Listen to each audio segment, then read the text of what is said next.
What's up les gars, j'espère que vous allez bien. Dans cette vidéo, je vais vous parler de Young Thug qui fait face à de lourdes accusations, les dernières actualités sur Young Thug. Donc sans plus tarder, let's go pour les news. Travis Scott s'est exprimé dans une nouvelle interview sur Virgil Abloh ainsi que sur l'utopie et son avenir. Pour ce qui est de Virgil Abloh, il dit « Avoir un impact est cool, mais parfois, les gens retournent aussi la question sur vous de manière bizarre. Il y a des gens qui ne comprennent pas pourquoi vous êtes influent et cela peut devenir un problème. La personne qui a eu le plus d'impact sur moi et mon niveau de goût était Virgil. Il était une véritable source d'inspiration. » Concernant l'utopie, il dit « L'utopie est quelque chose que les gens pensent être si tiré par les cheveux et hors de portée, un état d'esprit parfait.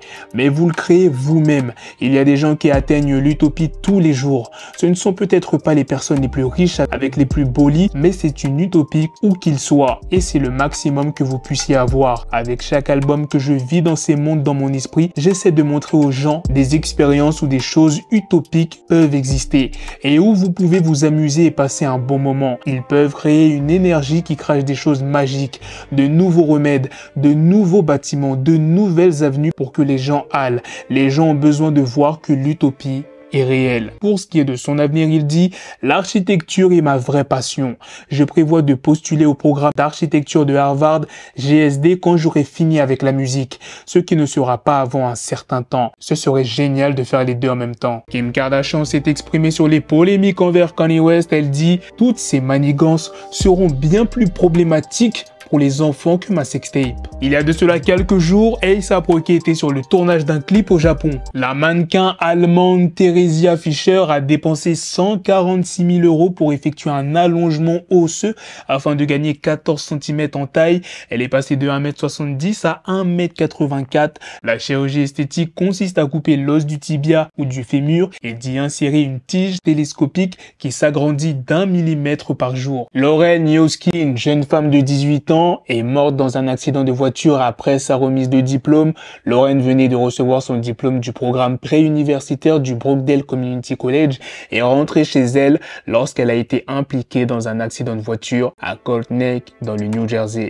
La voiture, une Jeep Cherokee, était conduite par un adolescent de 17 ans. Ils ont percuté un poteau électrique, ce qui a entraîné le renversement du véhicule. Les autorités ont confirmé le décès de Lauren sur les lieux de l'accident, tandis que le conducteur a été transporté à l'hôpital pour des blessures. Lauren était une élève de dernière année à l'école secondaire Saint-Jean-Vianney et suivait également des cours au Brookdale Community College grâce à un programme avancé. Elle était l'une des plus jeunes diplômées de ce programme. Le président de l'université et la directrice de son école secondaire ont tous deux rendu hommage à ses talents et à son intelligence, soulignant l'impact positif qu'elle a eu sur ses professeurs et ses camarades de classe. Dans un geste impulsif et tragique, un jeune homme d'une vingtaine d'années a tué son beau-père à coups de batte de baseball lors d'une dispute familiale qui a eu lieu le dimanche 7 mai à Talent, dans le département français de la Côte d'Or. Selon les informations partagées par France 3, la tension aurait monté au sein de la famille recomposée parce que le beau-père ne supportait plus les enfants de sa femme et les poussait à quitter le domicile familial. Le drame a eu lieu quand la mère de la famille était sortie faire des courses. À son retour, elle a découvert la scène et a immédiatement contacté les forces de l'ordre. Le suspect a été interpellé sur place et placé en garde à vue.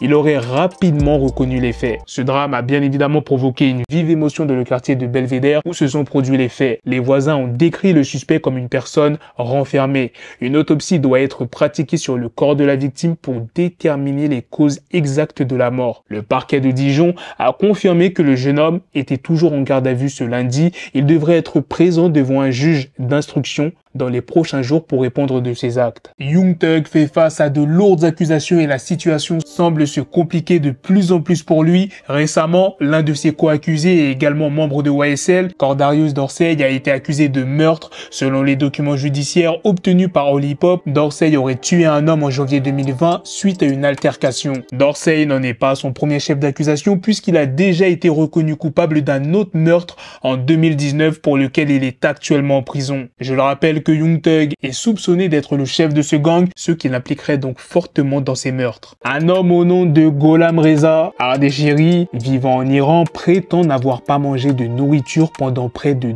2 décennies. Il aurait consommé uniquement des boissons gazeuses. Selon Ardesheri, cette pratique a commencé après une sensation étrange, comme s'il avait un cheveu dans la bouche qui s'étendait jusqu'à son estomac. Malgré de nombreuses consultations médicales, aucun diagnostic clair n'a pu être établi pour expliquer cette sensation persistante. Ardesheri déclare qu'il ne ressent aucune faim et que lorsqu'il est fatigué, les boissons gazeuses comme le Pepsi lui redonnent de l'énergie. La vue de la nourriture lui donne même la nausée, au point que sa famille a cessé de manger devant lui. En plus de son régime unique, Ardesheri prétend également dormir très peu, environ 4 heures par nuit, et consomme jusqu'à 3 litres de soda par jour.